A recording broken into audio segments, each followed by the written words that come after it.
Without having some organization for your project, you run the risk of sending an extensive and time-consuming project spiraling into abject failure. A well-organized project ensures that everybody knows what is expected of them, what their authority is, and what they need to do. It provides the track on which to run a project. Without it, a project is in shambles. So, what is project organization? The project organization is the structure of the project. It is created separately with specialists and workers from various departments. These personnels work under the project manager. The project organization is a process. It provides the arrangement for decisions on how to realize a project.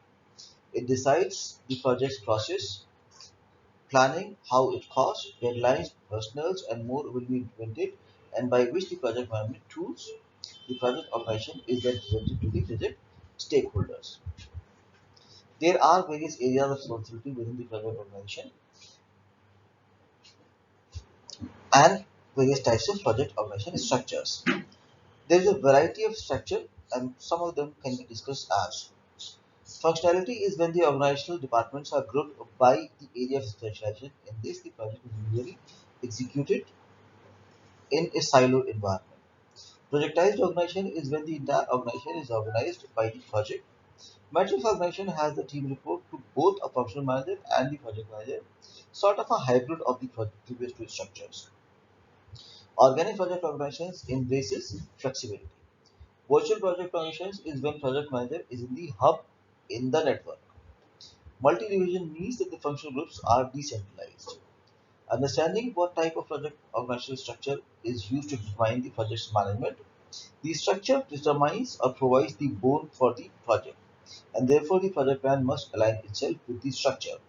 This is usually done with a simple project organization chart.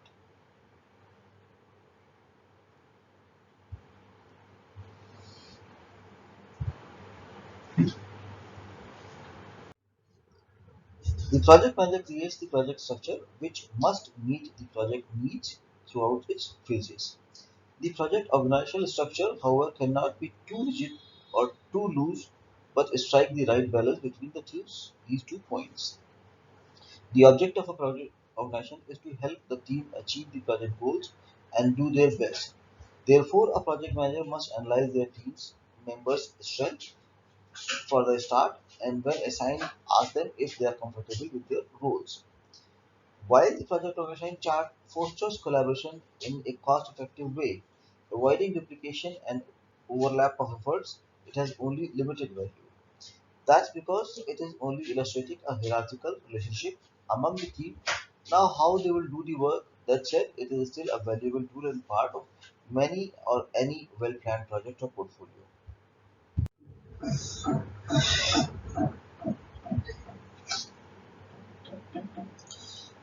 In order to identify or develop the project organization, we got to develop a project organization chart. The first step to develop a project organization chart is to make a visual representation of how the people in the project will collaborate, what their duties are, and where they are interrelated. You can use a free network diagram tool such as Google Draw, and when done, it is disseminated to the necessary parties. Project organization charts must have the primary decision makers listed. Each person involved in the project must have an assignment and identify the role and responsibility of those roles clearly defined. Any link connecting roles must be identified as well as the stakeholders. Be sure that the reporting and communication channels are also defined and described. Once you have your project organization structure and chart, it's important to make sure the structure holds up over the life cycle of the project. Therefore, you want to have it incorporated and available throughout the course of the project. Rolling out a project or portfolio of projects means that you must coordinate your teams or team members across many projects. The strategic alignment of project organization structure is rife with risk and constraints. But project but most powerful tool in our real time is our real time dashboard, which collects status updates and instantly crunches those numbers and reflect them over a number of measures and portfolio matrices. The data can be filtered and to reflect just the information you need for your team or stakeholders.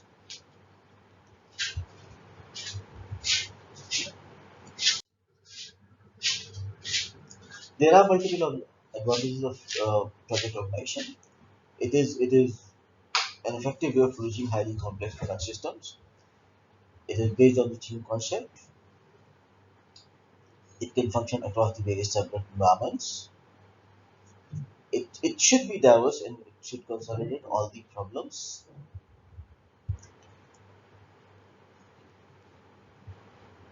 And project organization should lead to development of strong teams and strong team networks. Anything which has the advantages is also rife with the disadvantages as well. So one of the most common disadvantages are a deliberate conflict is established between the project officer and the existing department heads because of the overlapping of authority delegation.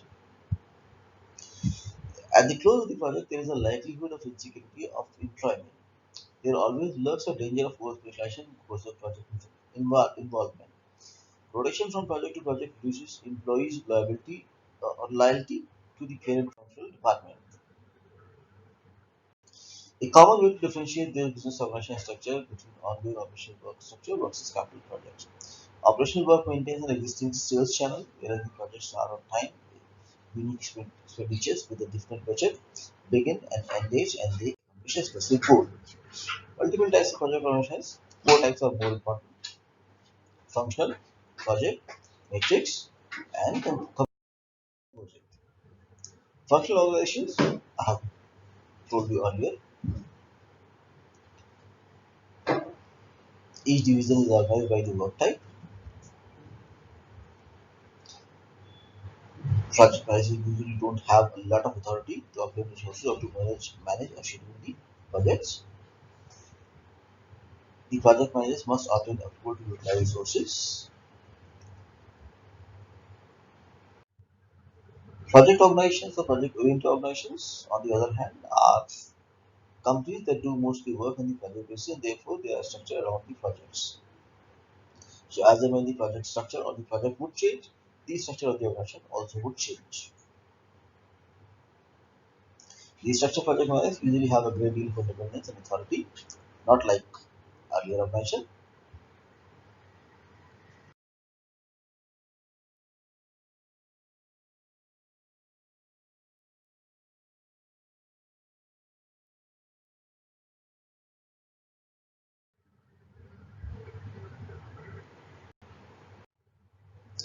Matrix is an organization which is basically called the hybrid. It has the features of earlier two project organizations, and the only question here is to create a balanced matrix or matrix structure. Weak matrix is something wherein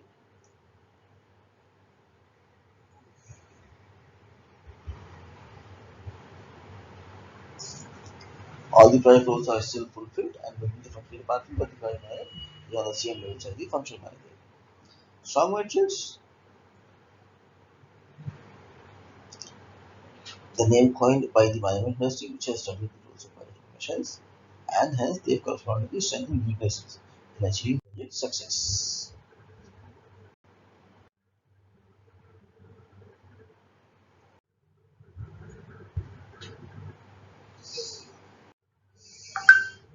Composite organizations are recent development. In functional organizations and project-oriented organizations are at opposite ends of the spectrum, and matrix organization falls somewhere in between. But it is possible to utilize both sources or both structures at the same time. Therefore, this is the fourth option that requires to be mentioned: the composite structure.